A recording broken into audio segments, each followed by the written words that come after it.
Operation സിന്ധൂറിൽ ഇടപെട്ടെന്നും Modi അടുത്ത സുഹൃത്താണെന്നും ആവർത്തിച്ച് US president Donald Trump അമേരിക്കയുമായുള്ള വാണിജ്യ കരാർ നിർത്തലാക്കുമെന്ന ഭീഷണിയിൽ ഇന്ത്യ വഴങ്ങിയെന്നും മോദി സുന്ദരനാണെന്നും കർക്കശക്കാരനാണെന്നും ട്രംപ് പറഞ്ഞു. 7 യുദ്ധവിമാനങ്ങൾ നശിപ്പിക്കപ്പെട്ട 2 ആണവ ശക്തികളുടെ യുദ്ധമാണ് താൻ അവസാനിപ്പിച്ചത്. ജോ ബൈഡന് ഇതിനൊക്കെ കഴിയുമോ എന്നും ദക്ഷിണ കൊറിയൻ സന്ദർശനത്തിലുള്ള ട്രംപ് ചോദിച്ചു.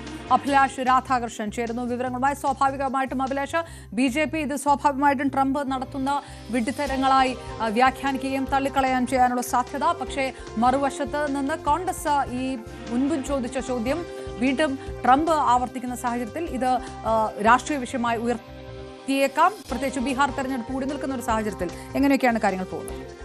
ഇപ്പോൾ പറഞ്ഞതുപോലെ ബീഹാർ തെരഞ്ഞെടുപ്പ് നിലനിൽക്കെയാണ് ഇത്തരത്തിൽ ട്രംപ് വീണ്ടും ഈ ഓപ്പറേഷൻ സിന്ധൂറുമായി ബന്ധപ്പെട്ടുള്ള കാര്യത്തിൽ അമേരിക്ക ഇടപെട്ടു എന്നുള്ള കാര്യം. അതായത് ഇത്തവണ ഈ ഡൊണാൾഡ് ട്രംപും നരേന്ദ്രമോദിയും തമ്മിൽ സംസാരിച്ചത് അതുപോലെ മിമിക് ചെയ്യുന്ന തരത്തിലാണ് ഡൊണാൾഡ് ട്രംപ് സൗത്ത് കൊറിയയിൽ സംസാരിച്ചത്. അതായത് ഇത്തരത്തിലൊരു ആക്രമണം നടക്കുന്ന സമയത്ത് ഡൊണാൾഡ് ട്രംപ് മോദിയെ വിളിച്ചിട്ട് ഇത്തരത്തിൽ പറഞ്ഞു. അതായത് അമേരിക്കയുമായിട്ടുള്ള വാണിജ്യ കരാർ, ഇന്ത്യയുമായിട്ടുള്ള വാണിജ്യ കരാർ അമേരിക്ക നിർത്താൻ പോവുകയാണ്.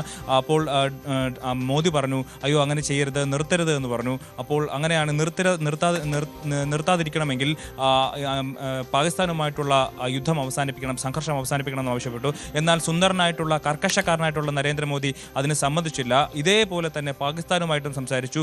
അവരുടെ എയർ മാർഷൽ അടക്കം ഇത്തരത്തിൽ സംസാരിച്ചപ്പോൾ ഇന്ത്യയുമായിട്ട് യുദ്ധം അവസാനിപ്പിക്കാൻ തയ്യാറല്ലെന്ന് പറഞ്ഞു.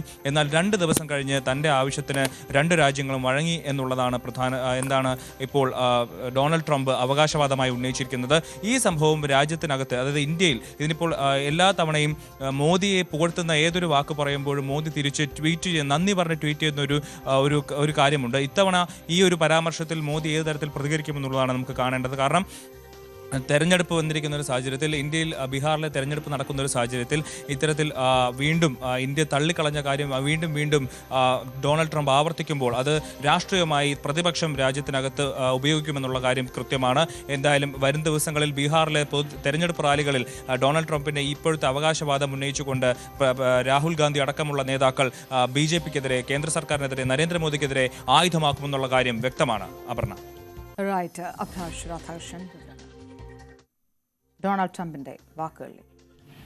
So I'm doing a trade deal with India, and I have great respect and love. As you know, for Prime Minister Modi, we have a great relationship. Likewise, the Prime Minister of Pakistan is a great guy, and the Field Marshal, they have a Field Marshal. You know why he's a Field Marshal? He's a great fighter. He really is. He's a great guy, too. And so I know them all. And I'm reading that 7 planes were shot down. They're going at it, and they're really starting to go. And it's a big thing. These are 2 nuclear nations, and they're really going at it. And I called Prime Minister Modi. I said, we can't make a trade deal with you. No, we must make a trade deal. I said, no, we can't. You're starting a war with Pakistan. We're not going to do it. And then I called Pakistan. I said, we're not going to do trade with you because you're fighting with India.